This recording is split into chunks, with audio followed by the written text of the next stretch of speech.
Hello and welcome. I'm Peggy Oliveira. Thank you so much for joining me. There are always so many great questions when I do a live Q&A. So during this time off, I thought I would share some of the questions that have come up from some of our community members that I think a lot of people can probably relate to, and maybe some compilations of some of my other videos. So I hope you find them beneficial, and I will look forward to seeing you very soon. Loretta says, how do you stay grounded, present? I spent a lot of time, including during this live chat, spacing out and not staying present, then coming back having no idea what is going on.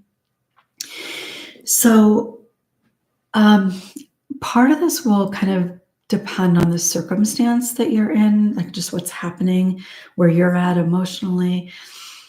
But one of the things that I think is really important to keep in mind when it comes to working on being grounded and present is practicing being grounded and present throughout your day at different times when things are going on.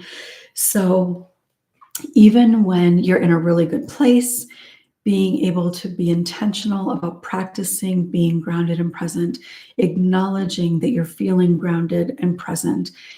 And when you're recognizing that, acknowledging that, also acknowledging that you're safe in that presence. Because what happens sometimes is that people will work to be grounded after they've become ungrounded, which is harder to do. When you can practice intentionally being grounded when you're not necessarily ungrounded, you get to experience the sense of groundedness. So then when you are feeling kind of grounded or disconnected, you have like an anchor in a sense that you can go back to, that you know what that feels like, you know how to get there. So I think that that is a really big one.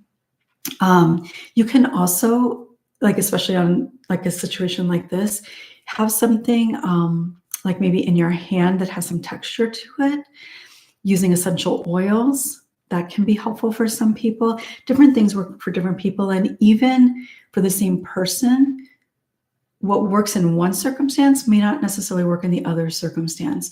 For me, if I hold something with texture, I am likely, my mind is going to go onto the texture and similarities with other things that have similar texture. And then I'm going to think of a memory that has to do with that other thing that has that texture. Like it wouldn't necessarily work for me. It like is a fidget type of thing to try to stay grounded, but different things work for different people. Practicing just coming back to being present over and over again with intentional effort. And when I say intentional, it means you're making a conscious choice. You're aware on a conscious level and you're choosing on a conscious level. Those are the things that are coming to mind right now. I hope that's helpful. So whatever surface you're on, now, if you're driving, this might be a little bit different. Just pay attention to the road. Otherwise, allow yourself to really sink in to the surface that you're on. So whether you're sitting and you're upright or you're relaxed, kind of laying back, maybe even lying down, or even if you are like walking, really allowing the weight of your body to sink in. So if you're standing in some capacity, just really allowing the energy and the weight of your body into your feet and the ground below you. So you're feeling the surface that you're on supporting you. So ultimately, this is about being able to kind of release some tension maybe, and then also allowing yourself to feel supported by whatever it is that you are on. And it would be great if you are in a position which you can kind of relax a little bit, maybe lean back, maybe you've got your cup of tea, and just kind of allow yourself to relax a little bit, releasing tension in your jaw, in your shoulders, feeling any constriction that you might have in your torso, just kind of taking in a breath, and as you exhale, letting that tension release. Any tension in your hips, just feel it kind of melting in to the surface. Feeling your thighs and your ankles relax. And just make sure that you're breathing fully.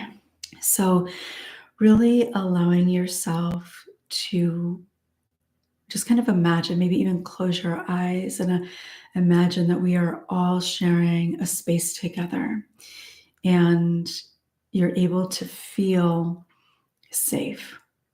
You're able to kind of let down that energy that your nervous system might typically tend to create to protect you. In this space, being able to let that go so that you can feel this collective connection that we can experience here together. And no matter where you are in the world, no matter what might be going on with you individually, whether it's a better day or a not so great day, there are so many things that we have in common. We share so many of the same types of things that matter to us, both in terms of struggle and hopes and dreams and desires. So trying to really settle into this being a space where you can just allow yourself to be and to experience. So let yourself take in a really full, nice, deep breath. And exhale, feeling yourself sink in a little bit deeper.